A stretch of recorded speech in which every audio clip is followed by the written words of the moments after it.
ભારતીય કિસાન સંઘ દ્વારા અમરેલી જિલ્લા કલેક્ટર સાહેબને આવેદનપત્ર આપવામાં આવ્યું છે કે આ કમોસમી વરસાદના કારણે આ સર્વે કરવા વિનંતી કિસાન સંઘે કરેલી છે. કારણ કે કિસાન સંઘ જ કરે, કારણ કે ખેડૂતોનો સંઘ છે એટલે ખેડૂતોની વેદનાની એને ખબર હોય છે. અને રાજકીય ક્ષેત્ર હોય, રાજકારણી હોય, એને પોતાના રોટલા શેકવા માટે આગળ આવે છે, પણ ખેડૂતોનું કાંઈ હોય ત્યારે કોઈ આગળ આવતું નથી. કારણ કે અત્યારે ડુંગળી પલ્લી ગયો, કોઈની જાયરું, બાજરા, કડબ, તલ, તો એ જેને પલ્લું હોય એને આપો. અમે ખેડૂતો એવું નથી કહેતા કે અમને મળવું જોઈએ, પણ જલ્દીથી સર્વે કરો. કારણ કે પોચે ખેતી કરી લે અને વરસાદ આંબી જાય ત્યારે એ તમારી વાટ નથી જોતો. તમારે ગાંજો પકડો હોય તો ફટાફટ તમે પહોંચી જાવ છો, ત્યારે તમારે વાર નથી લાગતી.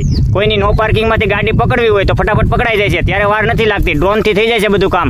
ખેડૂતોનું હોય ત્યારે જ નથી થતું વાલા. એ તમે કામ જલ્દીથી કરાવો. કારણ કે આપણે ખેડૂતની આવેદનપત્ર તો આપણે કિસાન સંઘ દ્વારા આપણે બહુ બધા નથી જઈ શકતા. માટે આ વિડીયો શેર કરી અને બધા લોકો સપોર્ટ કરી અને આગળ વિડીયો શેર કરજો. જય જવાન, જય કિસાન. કારણ કે ખેડૂતનું સંઘ છે એટલા માટે